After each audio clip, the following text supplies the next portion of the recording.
Welcome to the Quantum Awakening podcast, where we invite you to embark on a profound exploration of conscious evolution, human transformation, DNA upgrades, and the harmonious fusion of science and spirituality. Guiding you through this enlightening journey are your dynamic hosts, Sharon Milne-Barber and Amanda Bowden. With their extensive knowledge and expertise, they will serve as your trusted leaders of knowledge. Sharon, with her deep spiritual insight and celestial race knowledge, will shed light on the mystical aspects of your existence. Meanwhile, Amanda will share her expertise around manifesting, mind-body-soul connections, and how science and psychology are intertwined with spirituality. Join us on a transformative journey to enhance your perspective and to bring you enlightenment. Welcome to our podcast, QTH and TLT Timelines. And I have with me today, as always, Amanda Bowden. It's me, hello. And I'm Sharon Milne-Barber. So yes, this is an amazing subject, and we've just had a cup of tea before we started, and we got completely mind blown by talking about timelines, multiverse timelines, how they work with the quantum domain, the creative intelligence of the universe, blah, blah, blah. And oh my God. So, you know, if you said to me a few years ago, my understanding of time was watching the films, you know, The Time Machine. I loved that film. God, that's old, isn't it? God, yeah. Well, I am, love. Yeah. Did not say I'm that. old. Oh, it's fast, and I don't realise to now what my fascination was with it. And of course, in the last year or so, we've both been introduced to the quantum era, the changes, and this big, massive depth of change around our work. See, my oldest memory around like programs and stuff is like Quantum Leap with Sam and the little button thing that he had. Yeah. Yeah. And any film with a timeline sci-fi thing to it, I was there watching it. So, it was, I've always been really drawn to it. And I think it's natural for humans to be. You know, we want to know, can we change our past? Can we look into the future? You know, and obviously we do manifestation, and we say you can make your future the way it is. Well, yeah, because every time we do a podcast episode, I learn from you and vice versa. Yeah. And then I go away with more questions than I've come in with. And I'm like, well, how does this work then? That's why we've been sat on the table with this morning, and drawing diagrams, explaining to each other what we understand. So I'm going to start off with the understanding of multiverse timelines. Yeah. We have in our English vocabulary or world vocabulary an understanding of time and the science, you know, the linear time, that it just moves forward. We don't really want to accept that there's past. Some people don't want to accept there's past lives. Some people are afraid of looking into the future. And one of the things that's just come into my head, remote viewing, is actually the skill to look into the timeline of that person. If you're looking into like a murder or a death, which sometimes the police use, they have people that have the skills to do that. And they used to call them majors, didn't they, in the past? Yeah. No, really, yeah. So it's been around for a long time, and you know, some people say they've seen old photographs where they've seen somebody standing in the photograph with a like they're on a mobile phone or something, and things like that. I've never been convinced about that, because that can be so easily. I know there's so many theories out there that they've seen people dressed in crowds that don't look like the era of the dress. Right, I see. Yeah, so these are these are old photographs, but then with today's technology, they can be so easily manipulated. Yeah. So that was my understanding of it. But since I've been working with my guides through the trance, and especially in the last few months where the QTH come in, the Quantum Trance Healing with Mary, Yeah, because it's all our new quite guide, new, isn't it? it is new. She said, yeah, the understanding is she can take me down to like the YouTube videos as her connecting with Amanda's energy, or her quantum ethereal self from that moment, and travels down through that multiverse timeline from that moment in time. Now, and she can see past lives and existences. And it's really fascinating And because I that's- just sit and listen. So that is her past life, fed from her energy line going forward. Now, sitting in the chair now, this is what we were talking about, wasn't it? So imagine Amanda's sitting in a red jumper, a black trouser. Looks very nice, by the way. Very smart. And if you hear my chair creaking, it's me. Yeah. My chair wiggling. So every second, every moment we're having here. So this, say it's a half-hour podcast or whatever. If we can keep ourselves contained in 30 minutes, which we never Doesn't do. happen. Is creating a timeline forward. Yeah. So that she'll have billions of timelines. Your days are filled with these multiverse energies going forward. So Mary's explained to me, my guide who does this QTH with me, that she can go from that moment she chooses to connect with Amanda forward. And we've actually done it on a video, and she feeds back what she sees. Now, if you go back to like Nostradamus, who was a predictor of the future, so a seer, a prophet, whoever you want to call them, he did over 900 prophecies or something. Oh, Like over 1,000, wasn't it? Or And he was it wrote more? them so they kind of rhymed as well, which is weird. Yeah. And and some of his predictions did match to certain times, and some haven't or haven't happened yet. And that's because the moment he connected was from his moment of time down that timeline going forward. Yeah. So, and we were also talking about, we say about manifestation, don't we? And always creating the highest and the best for us. So our timelines, we have different possibilities, and we're going forward, and we have a possibility of a really amazing future. And we can manifest it from this moment, because there's that opportunity. Yeah, which is why was like from the beginning of time, like we well, not beginning of time, but like we're conditioned to be like, well, you can have one or the other, because that's how society kind of teaches us. But then when you kind of evolve and start developing on yourself, you're actually like, well, no, there's always 3 choices or more. And then this is where, like you're explaining, there's always a choice, because there's that many timelines, like you say, running, that you can choose the highest outcome for you, you know, the highest percentage is going to work out the best for you out of all those timelines running. And that's where choices come from. Yeah, that's cool. So I've just had another visual stuck in my head while you were talking. John? Yeah, John. Hi, John. So if you've heard us by now, you'll know that we're very active with our guides while doing this. And as I'm a channeler and trance, it's very easy for me to connect and communicate with them. He's just sort of put me into the future, and he said it's actually been proven really hard for time travel to be successful, because of the different futures. So they pick a moment to go forward, say to 3,500 year. From that moment they can travel forward and see what the earth looks like. So imagine, you know, people talk about time machines. Yeah. But they could do it again in 6 weeks and travel to that same point, and it could be slightly different. So we can make a change in the past to try and change a future. The future projection. But it's that future from that projection. But there's also other things that can go wrong. He's showing me this pattern in my head. And that future we think is set in stone could vary again. So, and I don't know if any of you have ever heard of awakening dreams. Now, I've actually experienced this where I'm in the future. I'm not in this life. Yeah. I'm existing in the future, and I'm living this life, and it is so real to me. I'm making decisions, I'm breathing, everything is real to me. And I come back and I think, oh my God, I've just been to the future and I've lived in another existence somewhere. So you've been travelling off in your dream state. Yeah, and it's just like, oh my God, it just seems so real. But that's a perfect time to do it, because your brain frequency is in the right so we can state that you can do ethereal it. travel ourselves. Astral travel. Towards the future.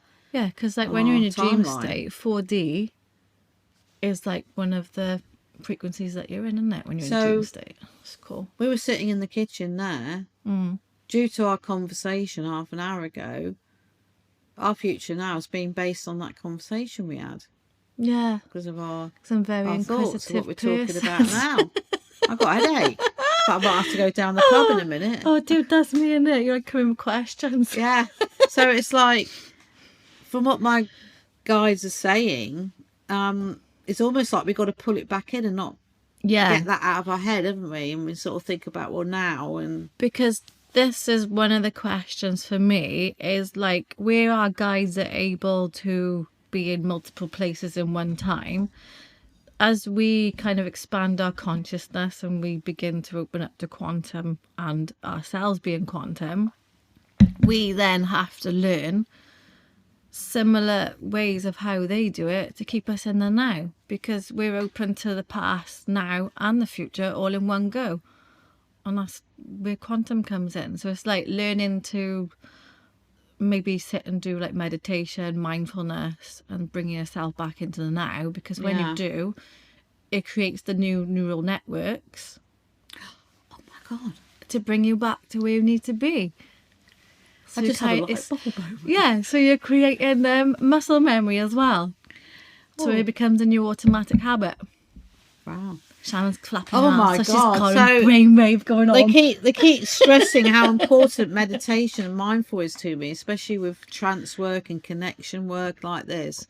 And it's because we keep what it does is it brings you back into the now, calms your mind for the highest good. Yeah. So, and the planet Dakar I write about, and a lot of these civilizations have meditation as their core of how they've ascended, because they've brought themselves into those moments of clarity for the best results, and they do it every day, and they can actually heal their planet themselves through it, so they get the best outcome for their future. Because this is amazing. This is what I'm being shown at the minute, because I've done MBIT and things like that. They keep saying that, you know, you have all the answers within. Or, don't say obvious, but like, because we've got a soul connection within, and when we meditate and slow ourselves down, it balances our nervous system out, so the parasympathetic and the sympathetic side of your nervous system, which brings you into the now. But like we said last week, it also connects you to what you know as the quantum domain, and I refer to as quantum field. So going back to multiverse timelines, these multiverse, so these have been known to us as different names. So the Ashtric records, I can never say that word. Akashic records, that one. Book of Life is your timeline that's going to exist here, but it's also got your book of life can show you a future and a past, but it's also based on your soul plan. Okay. So your multiverse timelines have a guidance, if that makes sense. The one you're going to actually end up on, traveling down for your life. And then you've got some people call it the universal knowledge pot. And this quantum domain creative intelligence gets all of its intelligence from all of these multiverse timelines that were being created by every single living thing in the universe, including physical planets, cute beings, light beings. Even an ant has a timeline. You know what I mean? Because this is why I question when we say, oh, we've got free will here on Earth, and I'm like, well, we have to some degree, but if there are like multiple timelines running, and we're going to the highest possibility that our soul has done on the soul contract, then we're making the choices, but will the outcome always be the one that we've already set by our soul contract? Not always. No, because they can change. They change for the highest good. So the COVID was an example of that, where many souls contracts were terminated. Sounds like I'm terminated. Well, they agree on a higher level that life will either extend or end earlier. So if you're here doing some amazing work, and they wish for us to carry on for another 50 years doing this, we could be living for another 50 years, because they'll decide that's what's going to happen. And if they think, well, no, actually, we think they'll be better off doing something somewhere else now, then that will end and we'll go somewhere else. It's like a computer game, and you just drop your skin and go So somewhere else. we do have the free will we have for our understanding is a human with ego will say, yeah, I've got free will, I make all my own decisions. Yeah. Because they don't want to know about guides, they don't want to know about what we're talking about. But pulling that back in, then once they start to see this sort of bigger picture, they will start to say, okay, and that's when the guides can then start to guide them. But they're guiding them for the highest good. They're not going to guide them down a black hole. No. So they die or anything. They're guiding them so they have the best outcome while here on Earth, which helps humanity ascend.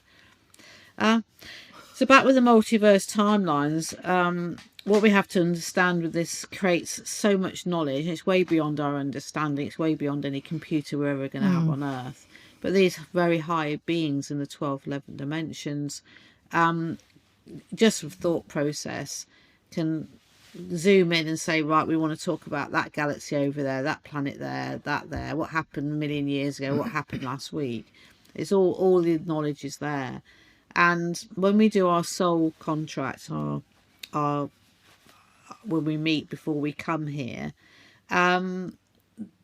if you've decided you want to, say, be a single mother of one child, have two narcissistic relationships, break a leg, be rich, then be poor, sleep on the streets, lose your child, and you plan all of this because you want to experience hell on earth, that they will go to this knowledge pot of multiverse timelines, and they will find a similar life experience that someone has had. Yeah. And they'll use that as the guidance of when these events will occur. So like a template. Yeah. And of course there's billions of things in between that will affect it. So this is how they for incarnation, this is how they use this knowledge base, this quantum knowledge base. The other thing with this quantum knowledge base is it has all this information to multiverse timelines. Anything that's invented in the universe, technology, from low to high, is all sitting there. And when they feel a race is capable of, so like when they gave us nuclear energy and we balls that up, it's like we're on explicit, so we're okay. Decided to create a bomb. That was not put to us for that. It was put for us to help Earth. So it's a bit like the weather machine stuff at the minute. Yeah, the cloud seeding. But it's funny because I can relate to that, because when I wrote Atlantis, the planet Dakar, they lost a moon, and it caused a weather pattern. And then 3 books on, and this is like 3 generations on in time, that's been resolved because of the technology they've been given from the Intergalactic Council. So I can actually understand that it is capable of. Yeah. But we don't have a big enough understanding of it at the moment. They're just experimenting. No, but like I was saying yesterday, like going on from our episode last week, and you was explaining that. Yeah. And then I was watching what would you call it, Star Trek Discovery, and they were on a planet doing exactly the same thing, and they had towers there, and then they had to go in and dress up as the civilization that was there on the planet, and then help them to like fix the technology that had been placed there by a more advanced race that they have no idea about on this planet. Right. And so they believe that when they putting people in the middle of this tower after they've won a race and stuff, that they were sacrificing them to gods and different things. And like God. Yeah, the captain then had to go past her protocol. I don't know what you call it, like non-interference. Yeah. And she had to beam her team in. So then he's seen part of how they'd evolved when they shouldn't be doing, like showing them. But she explained it in a way so that the guy could understand, to save his daughter and the captain's friend, that if they die, that's it. But you can save them. And then she said, you can believe in the technology that we're giving you, as well as knowing that you can still believe in the gods if you choose to. You don't have to choose one or the other. Yeah. So it's going back to the choice point as well. But so that's quite interesting. So will we ever understand what timelines are? The scientists still see it from quite a restricted, but they are testing a lot of stuff, aren't they, out there at the moment? And from my understanding, from what my guides are bringing to me, time travel is actually very hard to achieve. It's easier to go into the past, but then if you try to change something at a certain point, so say, like, let's use the war, let's say Hitler. Say you didn't want Hitler to become into power. That would change so much that we understand in our lives. Would then all that not exist? Because all those people would have lived. People which wouldn't have been born would have been born. People that wouldn't have died wouldn't have died. And so it's a massive, massive thing. It's like, Yeah, because it could cause ripple effects if you did. Because again, when I was watching oh my God, everything's coming off Star Trek Discovery for me at the minute. Yeah. They had this time bug thing on there, and it got planted on the spaceship thing technology. And like, what was happening was they kept going back through time, different blips, but the only 2 people knew that they were going through it, but the rest of them didn't. So then they had to go around the ship without interfering with the current now time, because otherwise it would have altered everything. But in the end, they did intervene on the one, but it didn't alter the future, if that makes sense. No, John's just come in because the statement I made before that was my 3D mind. That wasn't them influencing me about Hitler. Okay. He's just said to me, if they go back in time and somebody shoots Hitler, our existence to this point will still exist, Just in a because different it's way. a timeline that's come off it, and the future that's progressing through it will still go on. That moment, if they shot him and he was dead before the war started, it would have created a completely new timeline where they who were existing then will move forward on. That's quite mind-blowing, isn't it? Do you get that? So you're not changing this future we're in. We'll still be here living. It changes, it creates a new future. So it creates a new projection from that timeline of that choice that happened in the past. So when we had the awakening and we had the COVID, and I kept going, I wrote New Earth. Yeah. And my guides guided me through that book, and they started that book before COVID. Which really blew my mind. I was given that book before it actually happened, so I was like, oh my God, so they knew. And the COVID opened up all this new awakening. They said, well, we're now going to have this new Earth timeline. Yeah. And it's exactly what that is we've just been talking about. They've made that change there. So the old timeline is going off that way. Yeah. And we're going on that way, experiencing this. Oh, it's mind-blowing, isn't it? Yeah, and this is now the quantum era, going into the quantum era. Yeah, through because the result of it. I'd done cinema, my first book, Sprawledy Reflection of Self, and I didn't even know I was doing it at the time. I was just, like, when I channel, I just sit and write on paper. But I kept saying, people will come together and rise up and blah, blah, blah. And I was like, oh, okay. But I didn't realise it was a possibility of a future event that might happen. Yeah, I think... So it was written... It's almost like 2019, I think. If you think we can astral travel into the future and what we're understanding as a future, Mary can look into the future, my trance guide. We can do the same. I think on the last podcast I told you about a moment where I projected myself forward to years in the future, and I could see the world as it is, what would be then, basically from where I am now. And I found that fascinating, and I knew I'd done it. I knew I'd been there, and I came back here. It must have been seconds, but it's like, but I got this feeling in me that I don't really want to go to the future much. I want to concentrate on making the best we can get now, from learning from past mistakes and things. Well, yeah, this is where I'm going to bring in timeline therapy around that. Go on then.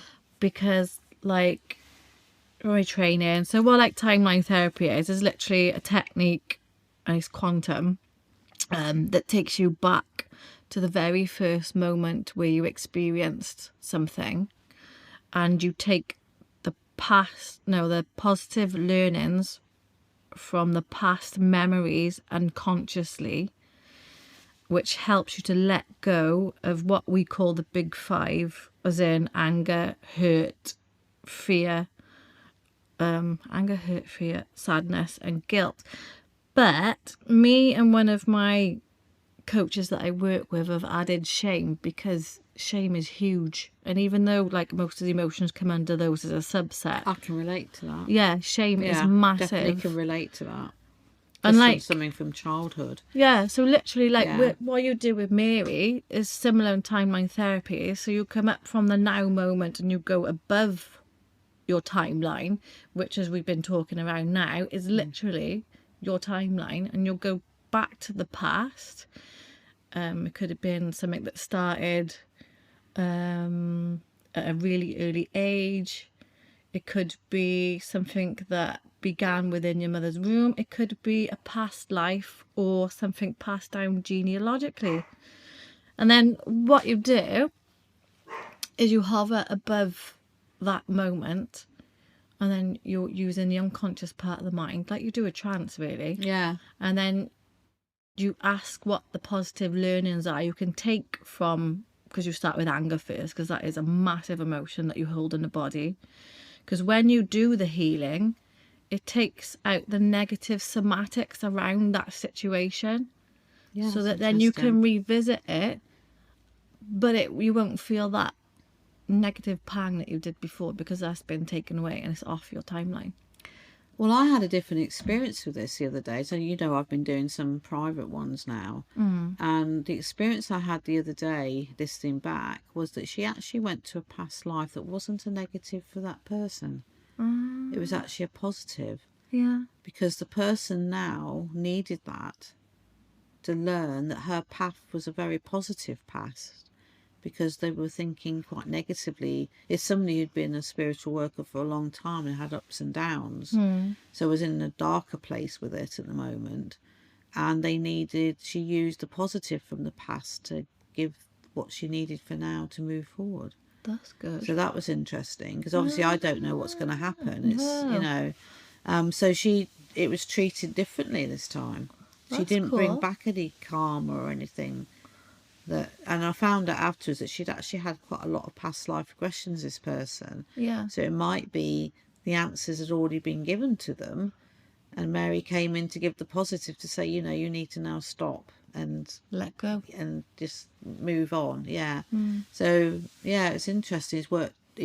That was the first one it had worked like that. It was different. No, because that's interesting, because like when you do go to the past, that's what you're kind of doing, is letting go of something that's interfering with you now. Yeah. Because when you go right back to that first moment, like when you do go to past lives, like do past life regression or healing and stuff, it then knocks out all those other ones from that place up till now.